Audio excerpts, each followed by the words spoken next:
Bonne année dans Memento Mori, le podcast qui parle de 2019, en prenant l'éternité comme point de départ. Je m'appelle Raphaël Charrier, je suis en 2019, toujours pasteur à Grenoble. Je suis Mathieu Giralt, je suis dans le futur, je suis pasteur à Étup. Et on est tous les deux blogueurs sur toutpoursagloire.com. Et tu peux revenir dans le présent, s'il te plaît.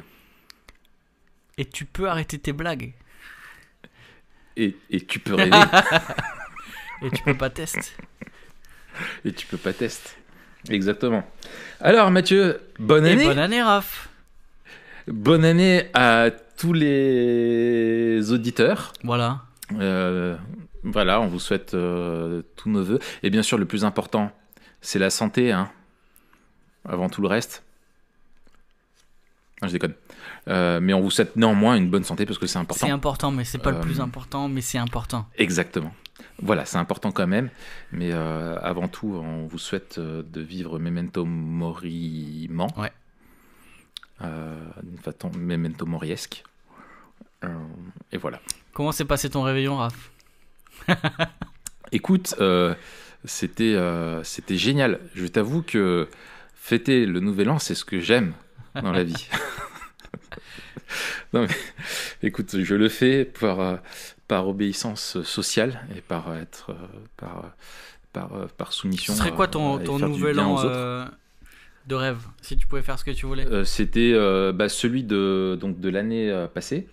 Où avec ma femme, on était couchés à 10h30, je crois. Nickel, et les enfants? On était bien. On avait couché les enfants, on a mangé tranquille, on a discuté avec un bon vin, et puis hop, à 10h30, on était au lit. Et on un jour comme un autre, quoi. Ah, mais exactement. Voilà, moi, c'est comme mon anniversaire, en fait. Si j'avais pas des gens à qui ça fait plaisir de me le fêter, je m'en ficherais, mais complètement. T'aimes pas ces petites, comment on dit, ces étapes? Non, en fait, en fait, c'est pas que j'aime pas, c'est que je ça trouve ça tellement... Ouais, ça m'est égal. Ou sinon, je me disais, la seule chose qui est bien quand tu fêtes ton anniversaire, c'est que tu te dis, bah, c'est un an de moins loin du Seigneur, quoi. Tu vois, la limite, c'est... Mais fêter le jour t'es né, bon, quel mérite t'as, tu vois, enfin... Par contre, fêter l'anniversaire de mes enfants, oui, ça me plaît. Tu vois, c'est une ma femme faire plaisir aux autres, mais moi, mon anniversaire... En fait, je m'en fiche. C'est pas juste une question où j'ai un problème avec ça, mais c'est que je m'en fiche, en fait. C'est presque une perte de temps. Ok. En plus, je peux plus demander le bateau pirate Lego. Pourquoi tu l'as déjà? Je l'avais quand j'étais petit. Et si tu l'as plus, tu mais peux dès que toujours mon le fils demander. Sera assez âgé, je lui achèterai, tu vois. Tu l'achèteras, mais il sera sur ton bureau. Je chercherai pas à lui faire... Exactement. Je chercherai pas à lui faire plaisir à lui, mais à revivre, moi, un de mes plus beaux souvenirs d'enfance, c'est d'avoir eu le bateau pirate. T'as résumé la parentalité, là, non? Exactement. La parentalité, selon moi, en fait, tu fais des gros transferts sur tes gamins et tu cherches ton bonheur au travers du leur. Oh. Et toi, Matt, qu'est-ce que t'as fait à ton Nouvel An? Écoute, moi, je me rappelle plus. Oh là, t'as bu tant que ça? Est-ce que c'est raisonnable? Écoute, y a une faille spatio-temporelle qui m'interdit de dire ce que j'ai fait au Nouvel An. D'accord. Parce que comme on est dans le futur, on prend la fin comme point de départ, on sait pas encore. Dans le futur, tu ne sais pas ce que tu as fait au moment présent pour ton Nouvel An. Exactement. D'accord. Donc en fait, tu as fait la même réponse que moi où je t'ai pas dit ce que j'avais fait au Nouvel An. Ouais, exactement, c'est ça. On est fort, hein. On est fort, mais toi, t'es plus fort que moi. C'est l'expérience, t'es plus vieux aussi. Ah oui, d'accord. Ah oui. Je croyais que tu parlais en termes de fort. Oui, t'es aussi plus fort que moi. Plus fort, ouais. Mais je suis chez les frères larges. c'est pour ça. Ouais, moi, je suis à l'action biblique, je devrais être un peu fit, tu vois. Ouais, mais on voit qu'il y a de la biblique, mais pas trop d'action. Ah là là, détrompe-toi, je suis en train d'essayer un nouveau sport, là, ça m'a... Tu fais quoi? Je suis en train d'essayer le crossfit. Ah, purée, tu sais que c'est la violence, mon ami, j'ai eu des courbatures, c'est un truc de malade. Ouais, mais tu sais que si j'avais un meilleur dos et un emploi et plus d'heures dans la journée, franchement, c'est un truc, ça me rappelle les entraînements de l'armée. À l'armée, c'est ce que En tu fait, fais. je sais qu'ils ont adopté. L'armée a adopté des entraînements de CrossFit assez tôt, en fait. Après la création du CrossFit, je crois que c'est dans les années 70. Et assez tôt, l'armée l'a incorporé dans ses entraînements, ouais. Ouais. Bah écoute, ça m'étonne pas. Moi, quand j'étais à l'armée, c'était dans les années 2000. Et ben, ce qu'on faisait, nous, c'était ça. Tu sais, t'enchaînes les burpees, les courses, tu sautes des trucs, tu montes à la corde, tu descends, tu soulèves des haltères, des machins, tu te fais défoncer, tu vomis à la fin. Ouais, c'est ce qu'on faisait. Ouais, premier entraînement, là, j'ai pas anticipé, tu vois, j'ai pas mangé avant un petit truc, machin, je suis devenu blanc, j'ai dû m'asseoir et tout, j'étais pas bien. Oh, le bub tout fragile. Oh là. Mais en fait, t'as pas l'habitude des trucs avec une intensité pareille, t'sais. C'est ça. Et c'est la clé, c'est la haute intensité, et c'est ce qui te prépare en fait à tout. Ouais. C'est que tu fais pas juste des muscles, tu fais de la performance physique. Et si un jour il y a la fin du monde et que tu dois être un revivaliste, vaut mieux avoir fait du crossfit que de la muscu, tu vois. Absolument. Sauf que je pense que quand même t'as l'adrénaline qui va te donner des forces. Mais peut-être que ce sera plus évident si t'as fait du crossfit. Mais effectivement. Ouais, mais l'adrénaline, elle t'empêche pas de te faire une grosse entorse, tu vois. Mais l'effort est vraiment différent de la musculation ou même du cardio simple, quoi. Ouais. Pour moi, l'idéal, ça serait, si j'avais le temps, ça serait un jour CrossFit et la santé, un entraînement de CrossFit, et le lendemain, un entraînement technique, tu vois, genre boxe ou un truc comme ça, tu vois. Ouais, mais franchement, je sais pas si tu fais un jour sur deux comme ça. Bah après, quand t'as la caisse, oui, sans problème. Je sais pas si sans problème. Si. Non, parce qu'en fait, t'es tout le temps en train de graduer ton effort. De te mettre dans le rouge. Oui. Ouais, ou tu te fais 2 CrossFit dans la semaine et le reste, tu fais de la boxe. Ouais, ça, ce serait cool. Ouais, ça serait cool. Mais d'ailleurs, c'est ce qu'ils préconisent, hein, c'est de faire un truc comme ça et après d'intercaler avec un sport de ton choix. Tu vois, des gens qui font de la gym, des gens qui font un sport de combat ou même de la course. Moi, j'avais vu sur Netflix, il y a un reportage sur le CrossFit. Ah, t'as vu les championnats, là ? Ouais, j'avais vu ça. Regardé, ouais. Mais et avec le gars, il y en a un qui se dit chrétien, le plus grand champion là, historique. Mathieu Frazier là ? Non, ça c'est le nouveau, ça c'est un jeune. Alors non, c'est pas lui, c'est un autre. Ah, j'ai oublié. Mais qui est vraiment la grande star, un peu. C'est celui ça a été le premier. C'est un peu le Michael Jordan, tu vois, du CrossFit. Mais c'est sur Netflix. Enfin, c'était sur Netflix. Je sais pas si ça y est toujours. Et en fait, le mec c'était une machine. Et donc apparemment, il y a un reportage sur lui. Et pendant le reportage, il s'est converti. Ah ouais. En tout cas, il le dit lui, qui s'est converti. En fait, il mettait tout dans le CrossFit à fond et il a perdu. Il était déjà champion du monde. Et puis il y a une année où il a perdu. Et suite à ça, il a fait un peu, tu vois, une grosse remise en question, un peu, tu vois, de déception et tout ça. Et c'est pendant cette année-là qu'il s'est converti. Ok. Et qu'après il reprend et il témoigne pas mal de sa foi. Alors bon, voilà, je dis ça au travers d'un reportage. J'en ai aucune idée mais il faudrait que je retrouve son nom, tiens. Je retrouve ça facilement. Je crois que c'est Rich Froning dont tu parles. Voilà, c'est ça. Froning, ouais. Froning. Froning, ouais. Voilà. Ok. Donc, intéressant. Je vois qu'on est parti sur des bonnes bases. Ouais, on commence 2019. Vois, on se souhaitait avec 9 une incision d'intro.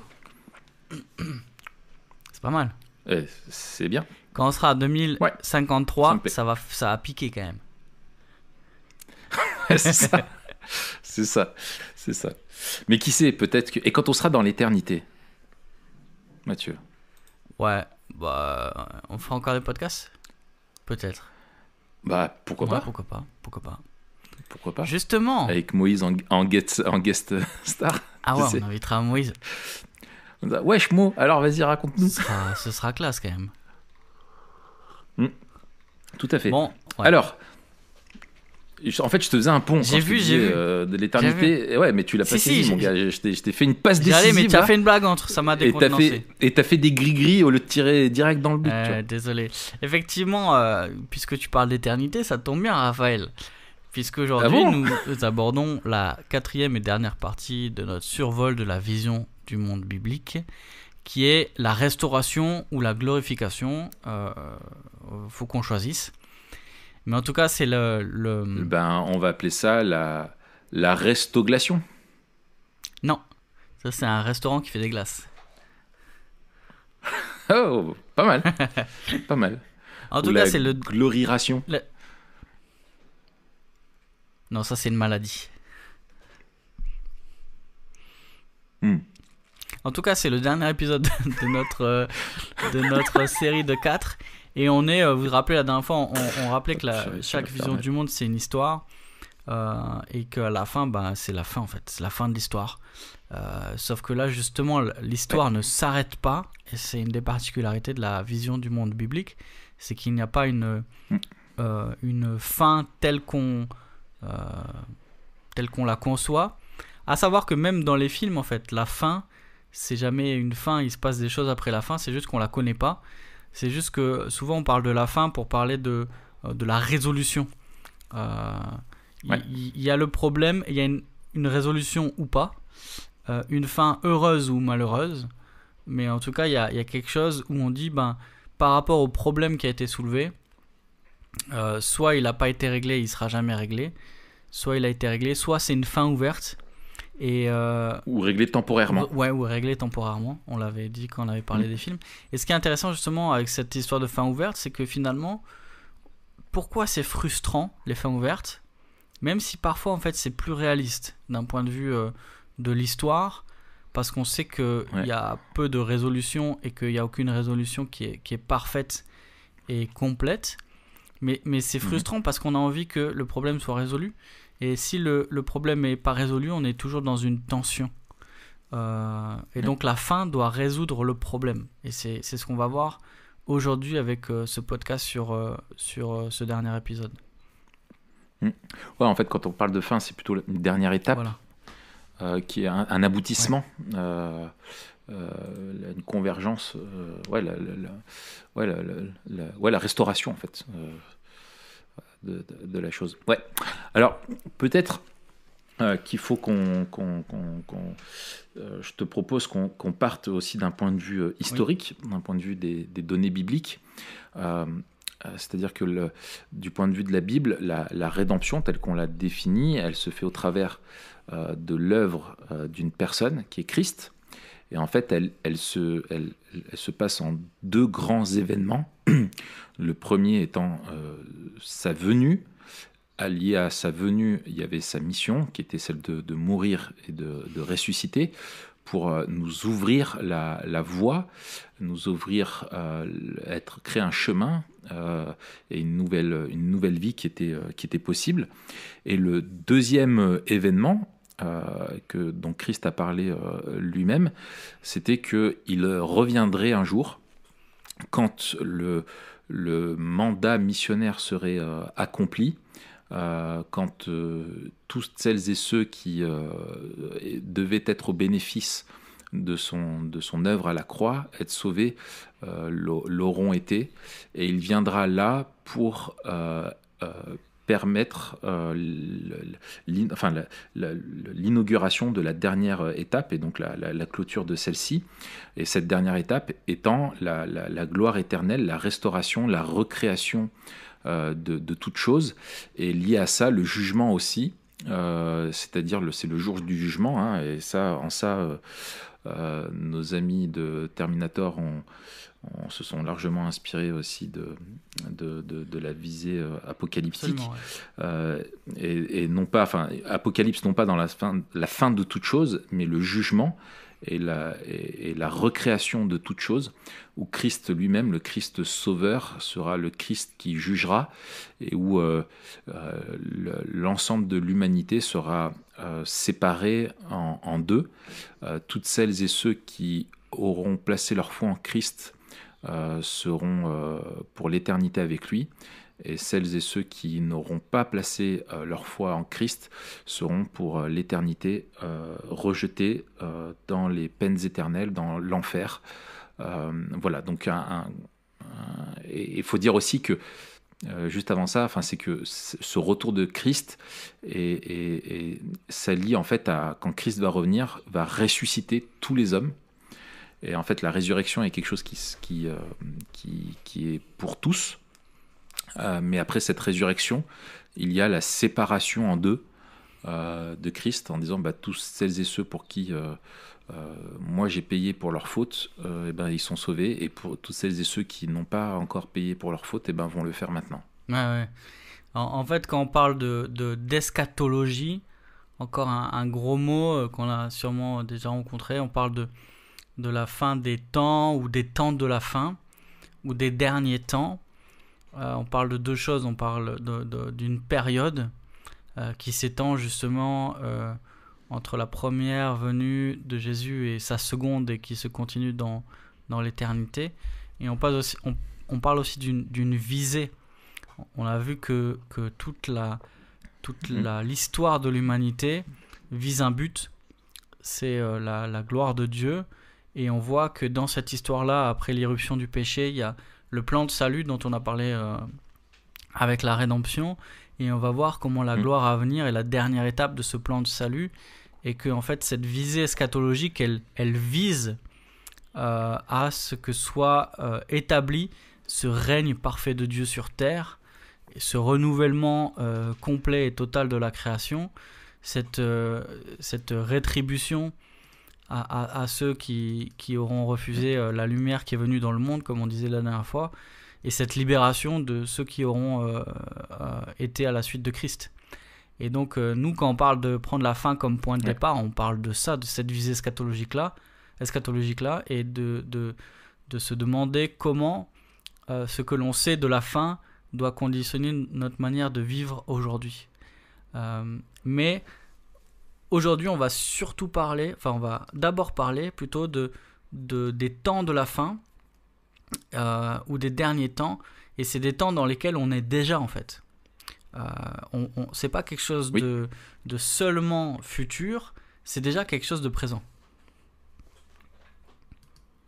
Tout à fait. Là, tu rebondis. On n'a jamais été aussi proche de la fin. La fameuse blague. Ouais. Oui, je rebondis, tout à fait.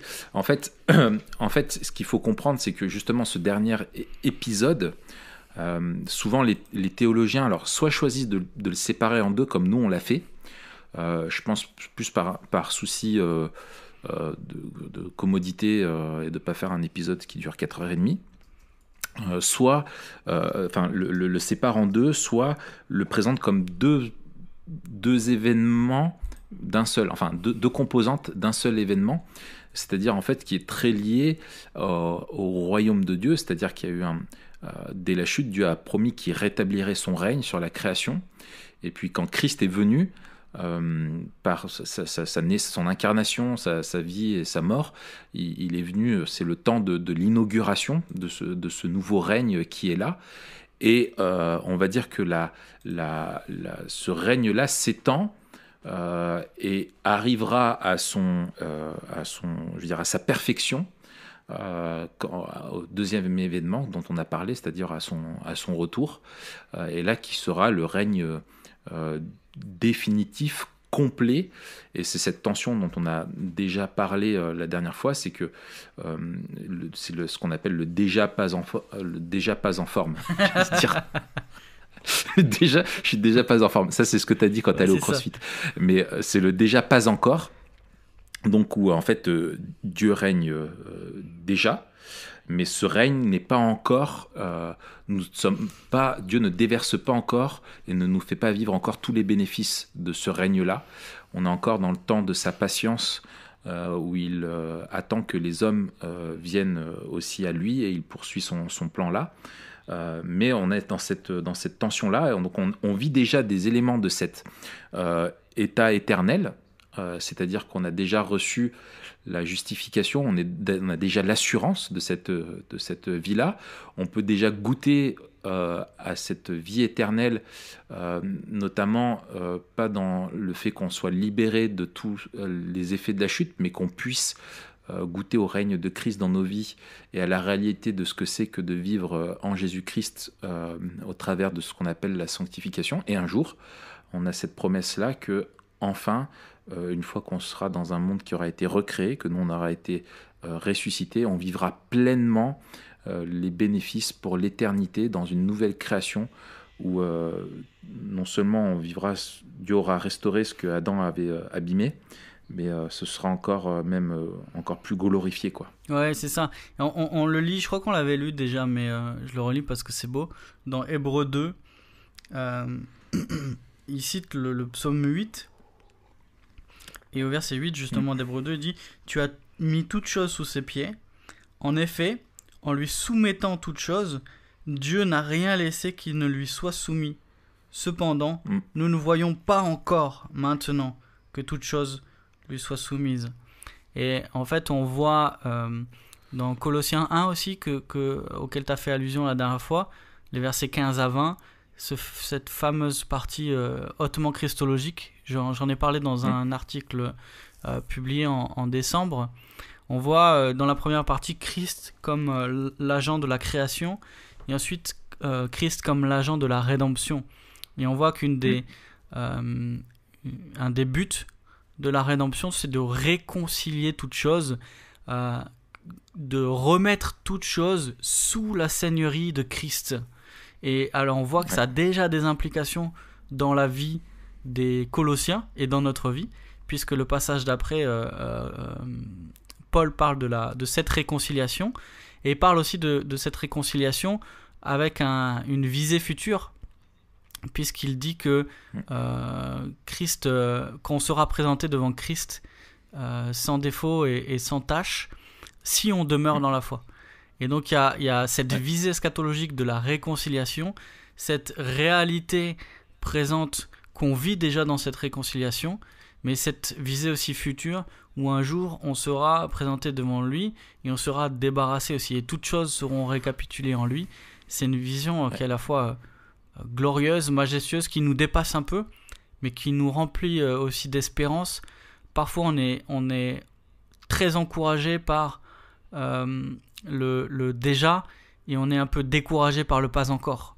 On vit plus le fait qu'on est encore dans un monde déchu, pas encore libéré des conséquences du péché, et le fait de savoir qu'on a déjà la victoire, qu'on a déjà les arts de cet héritage, qu'on a déjà l'assurance de cette espérance de gloire. Et c'est ce que dit aussi Paul dans Romains 5, que la résurrection de Jésus, en fait, c'est dans notre foi ce qui nous permet d'espérer dans la gloire future. C'est parce que Christ est ressuscité qu'un jour on sera ressuscité, qu'un jour on partagera cette gloire, et en attendant on doit persévérer avec cette assurance-là qu'on sera délivré un jour.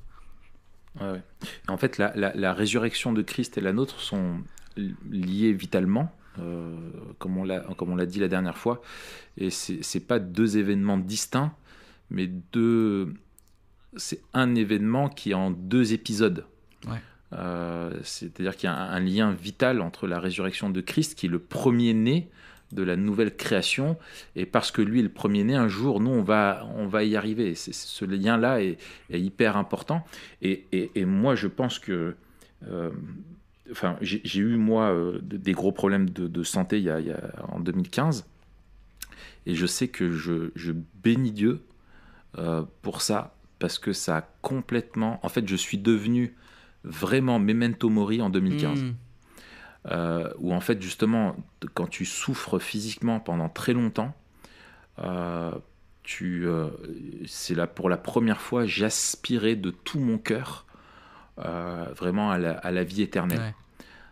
Et j'ai réalisé ça, où tu vois justement ce texte de 1 Corinthiens 15, quand Paul parle de on a été semé corruptible, on ressuscitera incorruptible. Étant malade, et j'avais donc ce microbe là dans mes os qui me faisait trop mal, cette notion d'être corrompu en moi-même, tu vois, dans ma chair, et d'être abîmé par ça, c'était vraiment, je me disais, mais un jour il y aura plus de souffrance, un jour il y aura plus ça, je ressusciterai, et je connaîtrai la vie sans ces souffrances là. Et en fait, je me disais, ça m'a réformé vraiment dans ma façon de voir le présent, et de me dire, est-ce que vraiment on vit en aspirant à cette éternité, ou est-ce que, tu vois, c'est comme si la vie, on avait un espèce d'apéritif qui est un peu bof, tu vois, qui est bon, mais qui est un peu bof, et qu'on veuille faire durer l'apéritif le plus longtemps possible, alors qu'il n'est pas très bon, alors qu'après, il y a un repas succulent qui nous attend, quoi, tu vois. Et c'est un petit peu ça des fois où justement dans avoir une bonne et belle vision de l'éternité est vraiment un soutien pour vivre le présent et éviter de passer à côté de notre vie et de mettre de l'importance dans des choses que finalement on n'emportera pas avec nous et qu'on va perdre, etc. Ouais, c'est ça. Il y a les deux dangers, c'est une eschatologie surréalisée ou sous-réalisée. C'est-à-dire que on pense, voilà. On pense que on doit profiter du monde parce qu'il y aura rien derrière, ou on doit pas profiter du monde parce qu'il y aura quelque chose derrière. Et en fait, ces deux extrêmes-là, c'est pas selon nous la vision biblique du monde. Oui, ou surréalisé dans le sens où on croit qu'on vit déjà les bénéfices que l'on ne vivra que dans l'éternité, notamment tous ceux qui prêchent la prospérité, qu'elle soit une prospérité, on va dire, matérielle ou physique, etc., de santé ou de guérison à tout va, ou ça finalement c'est des choses qu'on vivra mais qui ne sont pas pour ce temps encore, parce qu'on est toujours semé corruptible. Ouais, c'est ça, c'est quand Paul reprenait les Corinthiens avec ironie en disant mais vous régnez déjà, mais qu'on puisse régner avec vous. Puissions-nous un jour régner avec vous. Il dit mais les amis. Et puis on voit ce dérèglement en fait, parce que dans leur eschatologie surréalisée, elle menait à la débauche et aussi à l'oubli de cette espérance là qu'on a, et notamment dans la résurrection, et du coup ça tord l'évangile. Ouais, et donc là tu pointes un truc qui est hyper important, c'est que une bonne vision, en fait la vision que tu as a une inflexion, j'allais dire, mais pourquoi je choisis des mots difficiles, a une incidence, des conséquences sur ta façon de vivre, sur une conséquence, absolument, tout simplement, sur ta façon de vivre.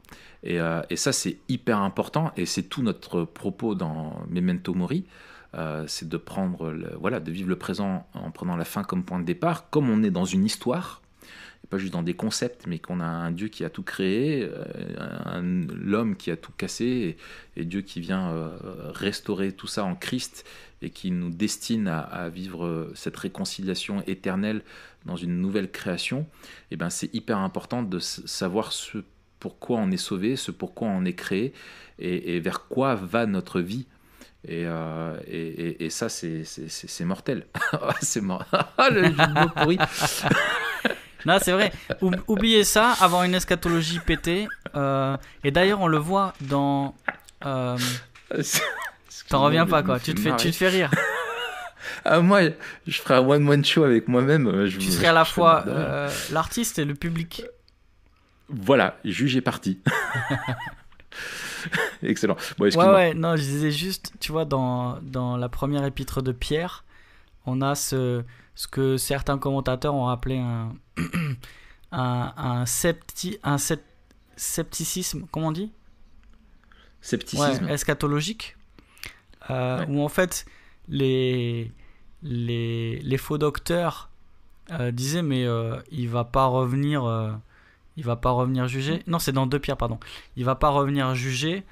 Dieu reviendra pas juger. Il est en train de dormir. Voilà. Donc on fait ce qu'on veut. Et en fait, on voit que sans l'aune, la vision du jugement de Dieu, l'homme fait ce qu'il veut en fait. S'il n'y a pas de jugement, on n'a qu'à faire ce qu'on veut.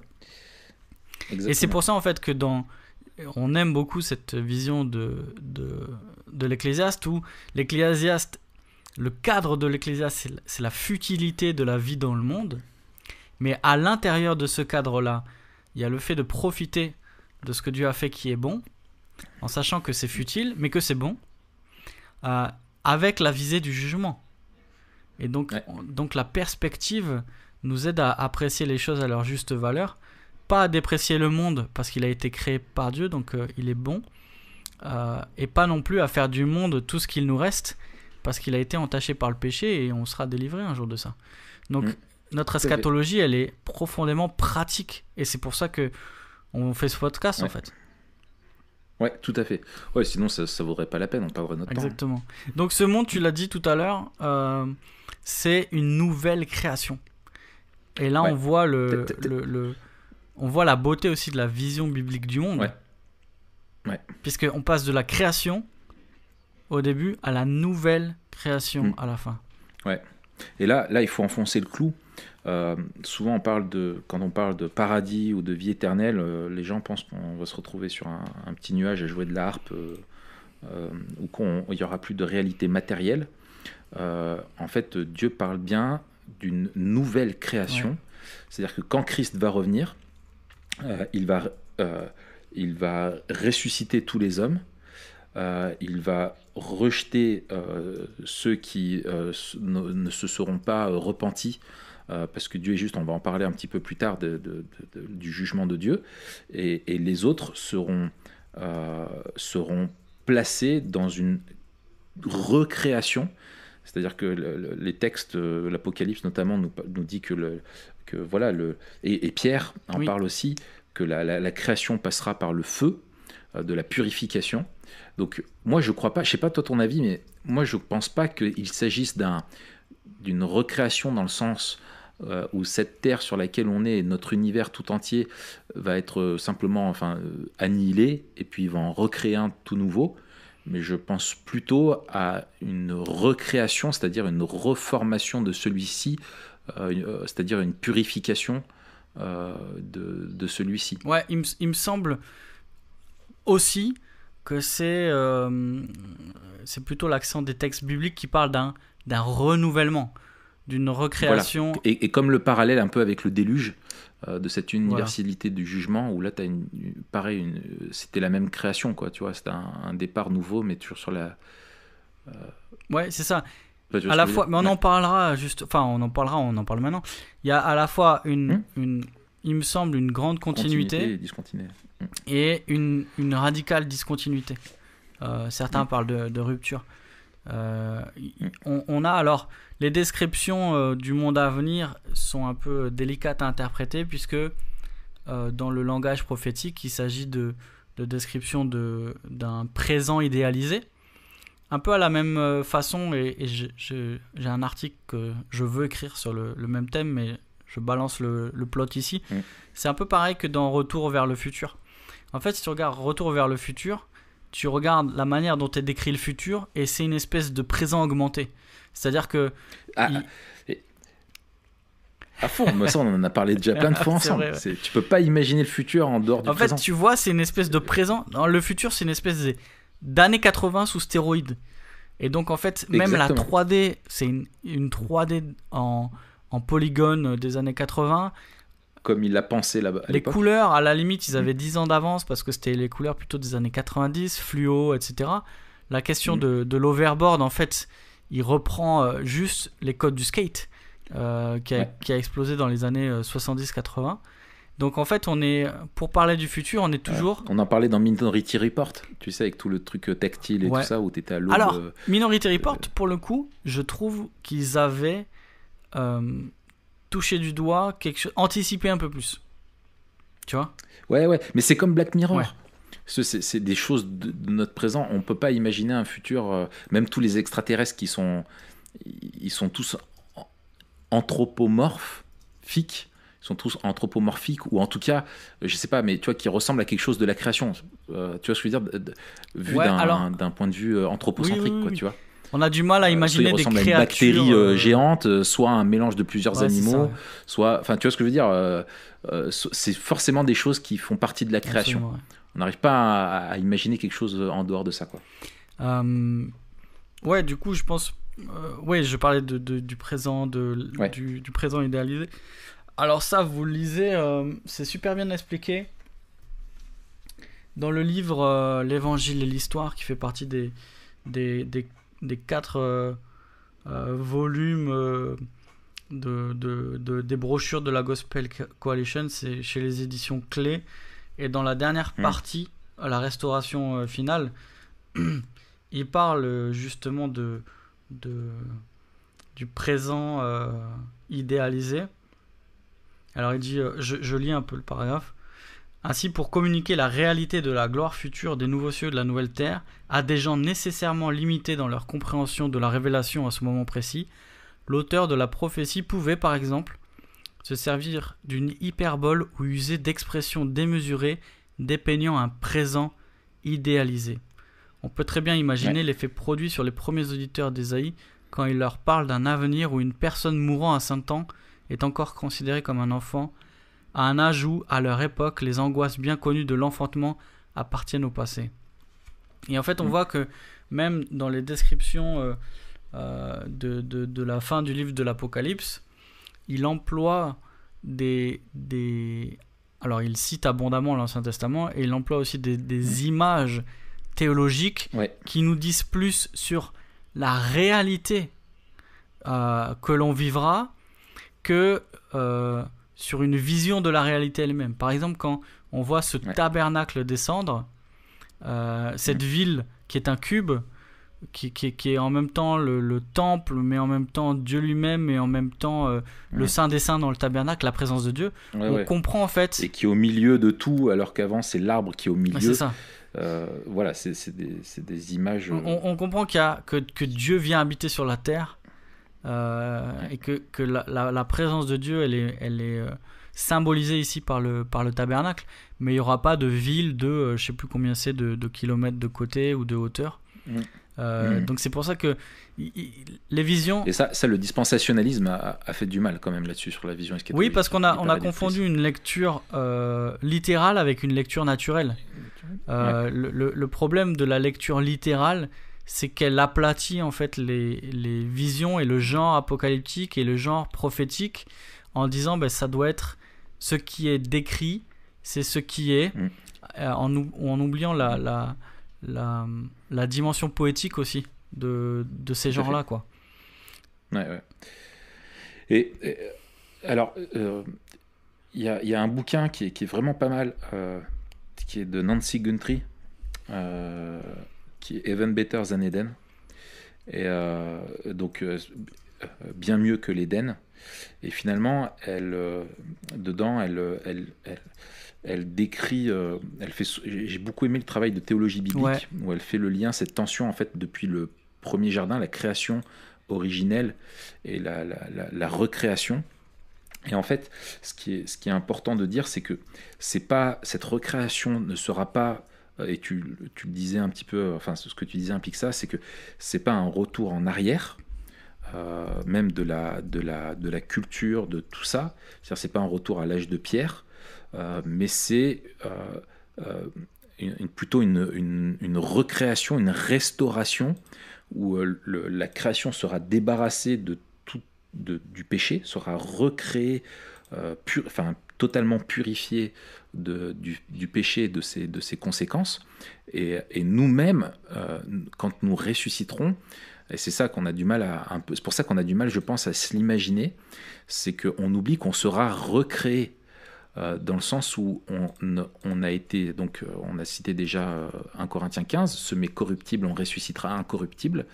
C'est que notre conscience, notre être intérieur sera recréé sans la possibilité de péché. Et dans une création et ça nous changera du coup. On sera pleinement en lien avec Dieu, rempli de l'Esprit. L'Esprit habitera pleinement en nous, on sera en pleine communion avec Dieu, et donc on verra le monde tel qu'il est vraiment, tel qu'il sera lui-même aussi recréé et donc débarrassé de toutes ces souffrances qui lui sont propres, qui sont les conséquences du fait qu'il ait été maudit à cause de la chute d'Adam. Et donc on vivra avec, on sera des nouvelles créatures, toujours nous-mêmes, ça c'est la continuité, mais discontinuité dans le sens où on sera recréé, débarrassé et incapable de retourner en arrière dans notre péché. Et souvent, certains pensent que voient le nouvel Éden, cette nouvelle création, comme un retour en arrière. Mais en fait, ça sera un nouvel Éden, mais qui sera mieux que l'Éden. Et finalement, ça a du sens de regarder à l'Éden, de voir cette création qui était parfaitement bonne, qui était pour moi, tu vois, toutes ces images d'Apocalypse, ça se rejoint par celle de Dieu qui se promène en Éden avec la brise du soir, tu vois, pour rencontrer Adam et Ève comme il en avait l'habitude. Et en fait, c'est ça, c'est de vivre dans la présence de Dieu pour l'éternité, dans la présence de Christ ressuscité qui sera au sein de cette création, et où on vivra parfaitement ce mandat culturel qui nous était donné, cette adoration de Dieu où tout sera fait pour sa gloire, et ça ne sera pas juste un culte pour toujours. Il n'y a pas longtemps encore, j'étais dans une église où j'étais invité à prêcher, et la personne qui présidait a dit cette phrase, il disait il faut qu'on prenne du plaisir à chanter parce que c'est ce qu'on va faire pendant toute l'éternité. Ouais. Et je disais, purée, mais moi, tu m'aurais dit ça, tu vois, où il résumait l'adoration au chant et au fait qu'on ferait comme si on était dans une salle de culte géante toute l'éternité à taper dans les mains et chanter des cantiques. Ce qui est hyper réducteur quant à la nouvelle création, quoi. Oui, c'est ça. Quand on parle du culte, c'est quelque chose qui comprend toute la vie. Et en fait, le culte, c'était normalement le mandat culturel. C'est-à-dire que le mandat culturel devait être un culte rendu à Dieu et que on devait, par notre vie, rendre un culte à Dieu en lui obéissant, en remplissant le mandat qu'il nous a donné et l'adorer par toute notre vie. Et on voit que lorsqu'on a été sauvé, c'est notre corps entier et toute notre existence que l'on consacre à Dieu. C'est une consécration qui est totale. Et donc, quand on parle de la nouvelle création, on a l'idée d'une vie qui est complètement renouvelée et complètement consacrée à Dieu. Mais pour nous, enfin pour certains du moins, cette vie de consécration, ils la voient comme une vie de culte, dans le sens, une vie de célébration, de culte du dimanche matin. Mais le culte à Dieu, c'est une vie à son service et à son image. Donc c'est de ça dont on parle. Cette nouvelle créature ou cette nouvelle création que nous sommes devenus en Christ, elle inaugure et préfigure la nouvelle création du monde.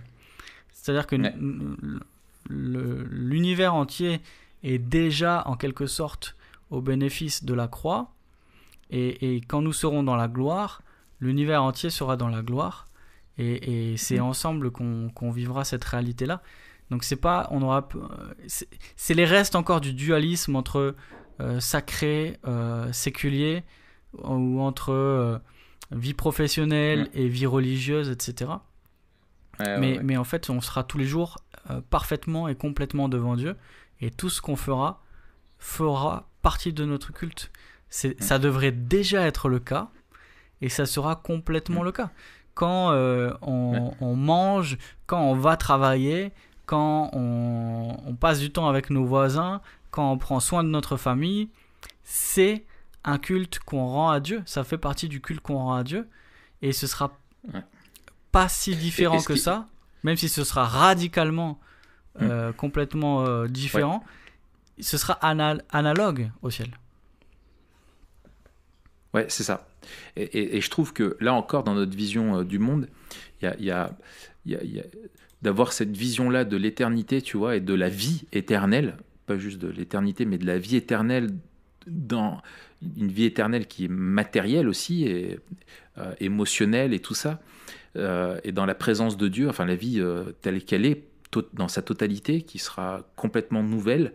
Je trouve que c'est génial parce que on vit dans des temps difficiles, selon où l'on est, et notre parcours personnel et comment va notre pays, et on vit aussi avec beaucoup de frustration et de choses qu'on sait qu'on ne peut pas faire parce qu'on n'en a pas le temps, parce que on voudrait pouvoir profiter de plein de choses, mais à cause du péché et de ses conséquences, beaucoup de nos libertés, nos possibilités d'interaction avec la création sont limitées. Et en fait, dans l'éternité, ça ne sera plus le cas.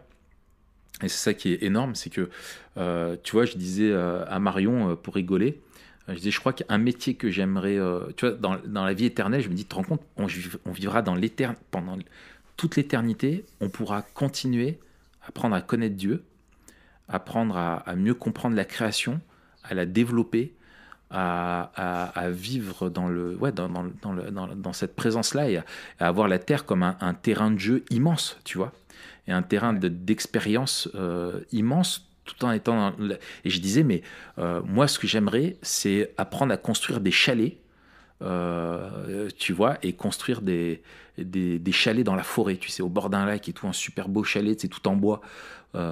Tu vois, un truc super cool. Et puis après, je sais que bon, j'aurais peut-être jamais le temps de passer mon permis moto, mais j'aimerais apprendre à pouvoir conduire, tu vois, une moto. Et puis tu sais, je commençais à égrener tous les trucs que je voudrais faire comme ça, que j'ai pas le temps de faire ici-bas. Est-ce que tu es en train de me dire, cool, Raph, mais que tu es tellement un mec productif que tu te fais ta to-do list pour l'éternité? C'est ça. Ah là là, le mec il décroche jamais, tu sais. Bon alors Seigneur, j'ai fait une liste de ce que je voudrais faire, hein. Voilà ce que j'ai prévu. Qu'est-ce que t'en penses? Voilà. Je vais passer un millénaire là-dessus, et puis 500 ans là-dessus. Non, mais tu vois, tu sais, apprendre à jouer de la musique, apprendre à faire plein de choses, tu vois, pour être de plus en plus à l'image de Dieu et de faire tout ça pour sa gloire. Apprendre à chanter juste, ça va te prendre l'éternité peut-être. Ouais, et attends, et alors, une question. Est-ce que la chute implique la chute des cheveux? Est-ce que la glorification impliquerait qu'on recouvrira notre chevelure dans l'éternité? Est-ce qu'il y aura des chauves? Eh ben, je pense que peut-être tout le monde sera chauve. Ah oui, en fait, il n'y aura ni chauve, ni chevelu, ni homme, ni femme. Voilà. On aura tous d'accord, pas de cheveux et des barbes. Énorme.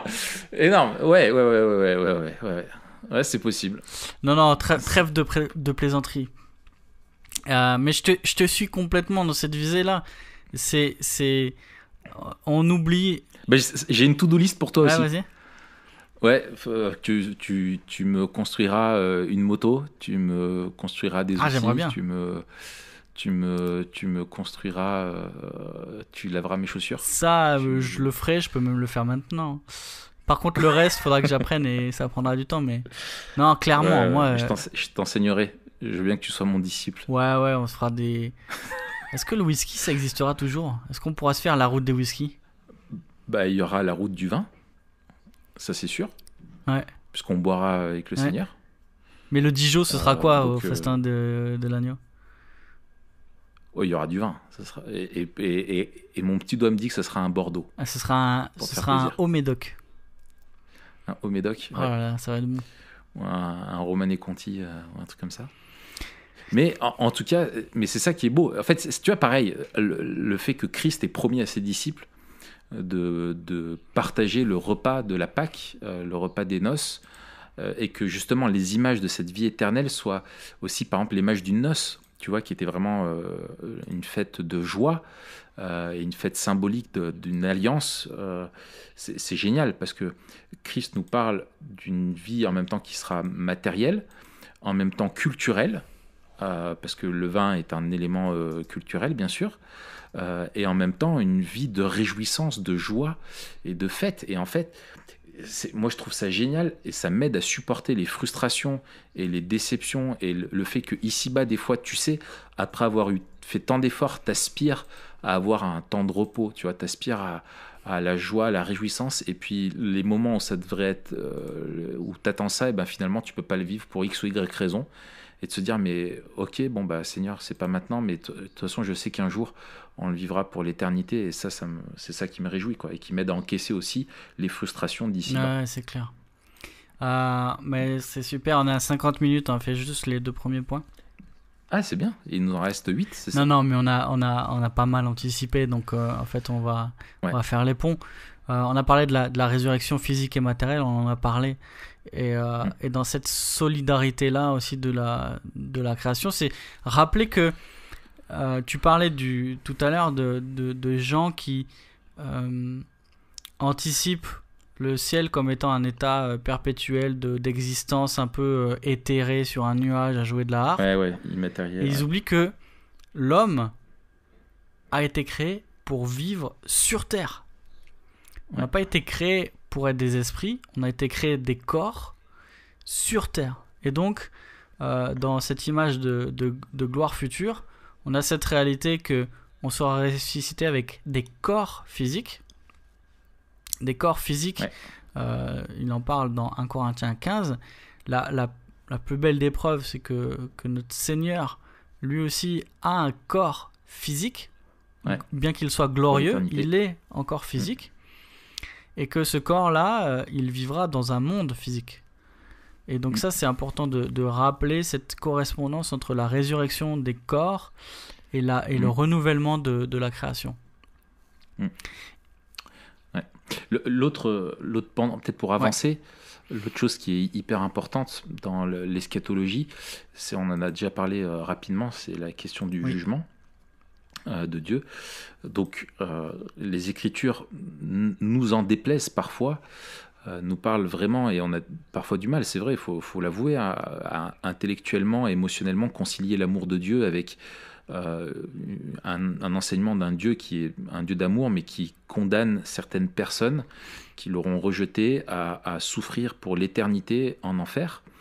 Bon, c'est quelque chose qui trouble, moi, qui m'a troublé, mais qui doit être regardé au travers du prisme non seulement de qui est Dieu et de sa justice, et en fait ça nous révèle à quel point sa colère, ça nous révèle sa détermination à détruire le mal, et à quel point le péché est quelque chose qui est abject, et que nous, notre compréhension du péché et de son horreur est très limitée, quoi.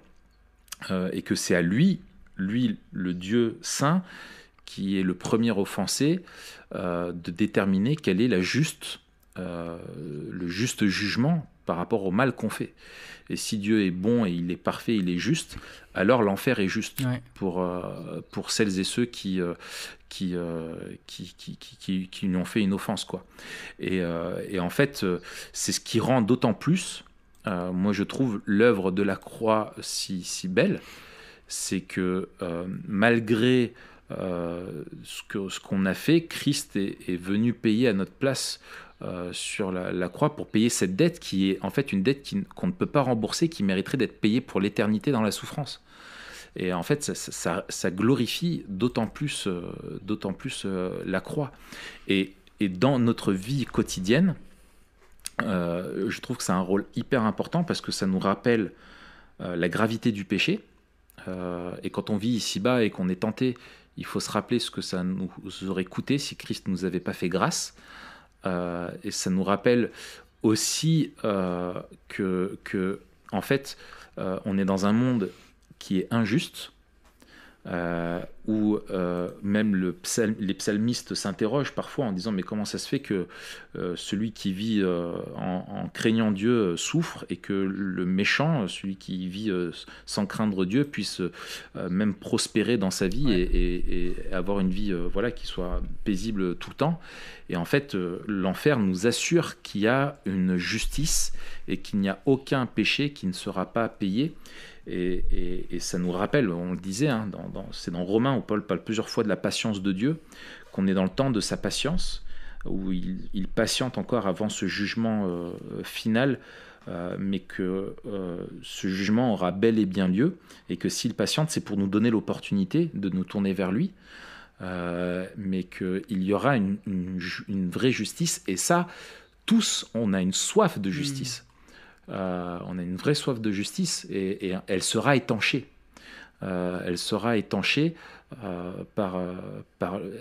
à cause de ce que Christ a fait sur la croix. Elle peut l'être.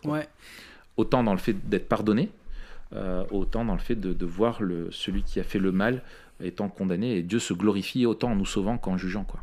Ouais, c'est ça. Et puis, c'est Jésus qui a le plus parlé de l'enfer, des peines éternelles. Et à chaque fois, il y a deux grandes directions qui sont prises dans le Nouveau Testament. D'une part, cet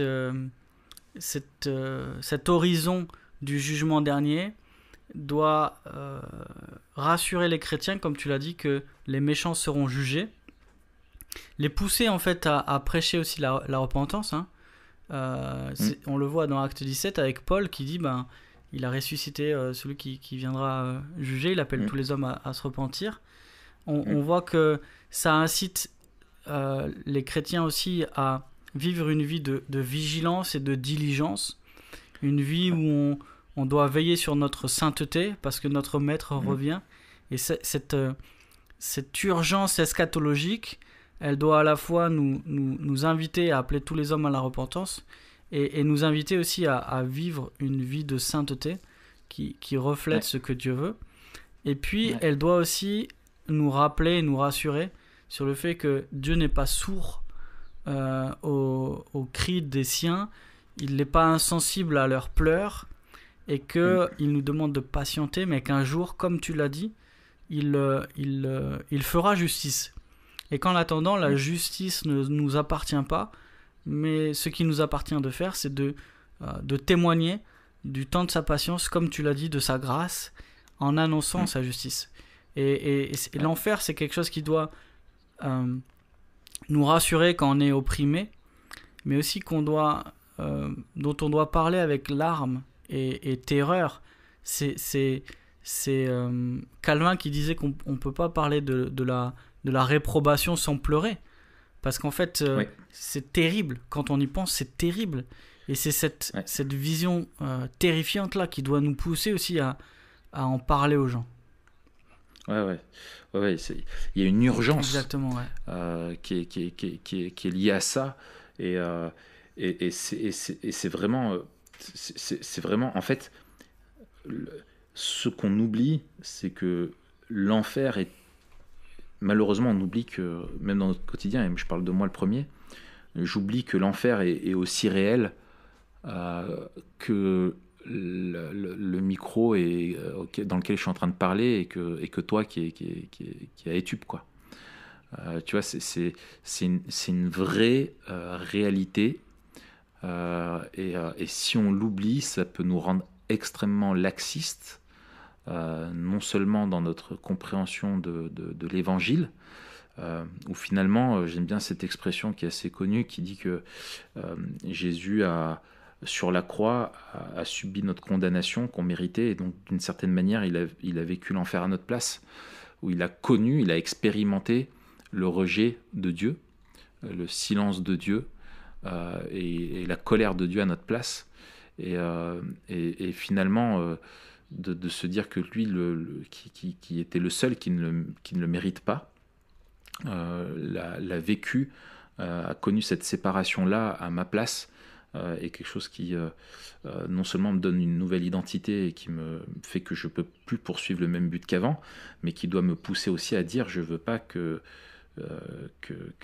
continuer à vivre comme ça, et que Christ soit mort pour les péchés que je vais choisir de commettre, quoi. Et donc ça nous pousse à la sainteté, à vivre vraiment selon la volonté de Dieu, et à voir les autres aussi tels qu'ils sont, c'est-à-dire des personnes qui sont en train d'aller tout droit en enfer, sauf s'ils placent leur foi en Jésus-Christ. Et ça, dit comme ça peut sembler super hardcore, mais c'est la réalité, quoi.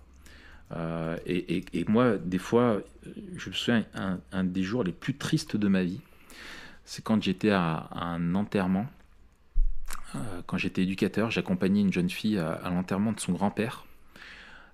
Et donc j'étais mal à l'aise, j'étais dans l'église, il y avait toute la famille, et c'était dans un village, et moi je me suis tenu loin à l'écart pour respecter leur intimité et tout ça. Et j'entendais le curé qui disait... qui faisait un portrait où apparemment cet homme était était vraiment un mec mauvais, où le curé avait bien du mal à dire du bien de cet homme-là, en disant oui, c'est vrai que monsieur machin avait son caractère, qu'il y avait des problèmes avec sa famille, etc., mais aux yeux de Dieu, il est comme une fleur qui a été replantée, et que maintenant, après sa longue maladie, il a enfin cessé de souffrir, etc. Et cette notion de dire mais maintenant il a cessé de souffrir, je disais mais mec, si tu savais, te rends pas compte de ce que tu dis, quoi. C'était pas, la mort ne te délivre pas, ce qui te délivre c'est Christ, et la mort c'est juste un passage qui t'amène quelque part après, quelque part, quoi. Et ça, je me souviens, mais j'étais triste et je pleurais, et je me suis dit mais si elle me voit pleurer comme ça, elle va se dire mais qu'est-ce qu'il a mon éduc, tu vois. Et je pensais qu'elle pensait que je pleurais mais en fait je pleurais de voir un mensonge comme ça qui était dit. À aucun moment il y avait la croix, enfin le seul truc qui était mentionné, c'est que maintenant c'est un enfant de Dieu parce qu'il a été baptisé quand il était enfant. Mais tu parles, quoi, c'est parce qu'on enseigne les Écritures, et c'est terrible de bercer les gens dans une illusion comme ça, et notre devoir de dire la vérité, même si elle est choquante, avec le plus d'amour, quoi. Et on doit tendre, C'est Spurgeon qui disait, si les gens doivent aller en enfer, qu'ils y aillent avec nos traces de dents sur leurs mollets. Qu'ils me marchent d'abord sur le corps. Ouais, voilà, ouais, tu vois, l'image est ça, quoi. On doit tout faire pour prévenir les autres, quoi. Ouais, absolument. Et puis je te propose de finir avec cette vision du paradis. On a déjà parlé de la nouvelle création, mais cette vision du paradis qui est définie par la présence de Dieu. Et j'ai sorti un article il n'y a pas longtemps, La question qui change tout. On le mettra en lien. Mais la question qui change tout, c'était une question de John Piper qui demandait en fait, est-ce que tu voudrais aller au paradis si Christ n'y était pas ? Et ça m'a marqué parce que je me suis dit, alors d'abord pour moi, et ensuite il donne quelques indications au prédicateur en disant, mais est-ce qu'on prêche en fait l'espérance chrétienne comme Christ lui-même, en fait, c'est Christ notre espérance, c'est lui qu'on attend et c'est lui qui fait notre joie et qui fera notre joie éternellement. C'est pas le fait de retrouver nos amis, nos parents chrétiens, c'est pas le fait d'être débarrassé des maladies, des conséquences du péché, c'est le fait d'être auprès de Dieu, et c'est ça qui fait notre joie. Notre joie, c'est pas ce que Dieu nous donne, c'est Dieu lui-même. Et c'est ça. Vas-y. Et je sais plus qui disait ça. Si Dieu nous offrait le paradis, mais que Christ n'y était pas présent, est-ce qu'on en voudrait ? Mais c'est ça en fait, c'est ce que je dis. C'est l'article dont je parle là de Piper. C'est Piper qui dit ça ? C'était dans son livre God is the Gospel. Ok. Et je trouve que c'est la question qui relie. Comme la dernière fois, on a parlé de ne pas séparer le salut du sauveur. Là, on ne doit pas séparer la nouvelle création du créateur. Et ce qui fait la beauté, ce qui fait la force de notre espérance, c'est Dieu. Et encore une fois, il faut se garder de ne pas de ne pas envisager les choses sous notre angle. Et de se rappeler en fait que tout est centré sur Dieu et que le paradis est centré sur Dieu. C'est Dieu qui est au centre de la nouvelle création. C'est Dieu qui est au centre de notre joie. Cette joie qui sera parfaite, éternelle et qui ne fera qu'augmenter. Et Dieu recrée tout et met tout en ordre avec l'enfer et le salut, parce qu'il réclame tout pour sa propre gloire. Quoi. Excellent. Bah écoute, on aurait beaucoup de choses à dire encore, mais je te propose qu'on reprenne ce podcast peut-être dans l'éternité, dans la nouvelle création, et on se dira purée, qu'est-ce que notre vision était étriquée, c'est clair, étriquée, et comme elle manquait de beauté et comme elle rendait pas assez gloire à Dieu, et qu'est-ce que c'est encore mieux que ce qu'on imaginait, quoi. Ça va être magnifique. Et puis on retrouvera tous ceux qui nous ont écoutés et qui ont mis 5 étoiles, c'est ça ? Tous ceux qui ont mis 5 étoiles, je pense que on vivra dans le même quartier. On vous donne rendez-vous sur le nuage. 42. 42, c'est celui où il y a le Burger King et le méga toboggan en tyrolienne qui va jusqu'au nuage 43, et c'est énorme. En fait, il y aura des piscines individuelles de burgers au bacon. C'est plus les piscines à balles, c'est tu sautes dedans. Mais comment on fera avec la viande ? Tu sais que moi, ma réponse, c'est qu'en fait, il y aura des steakiers. Des steakiers et des arbres. Des arbres à steak. Bah oui. Des arbres, des béconniers, des steakiers, voilà. Mais qui nous permettront de manger de la viande. En tout cas, on espère que cette série vous aura plu. Cette série de 4 épisodes.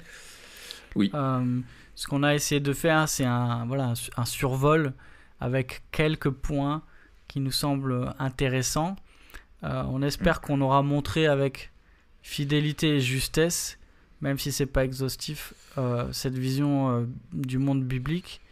Et on espère que ça vous aidera aussi à à vivre une vie memento mori.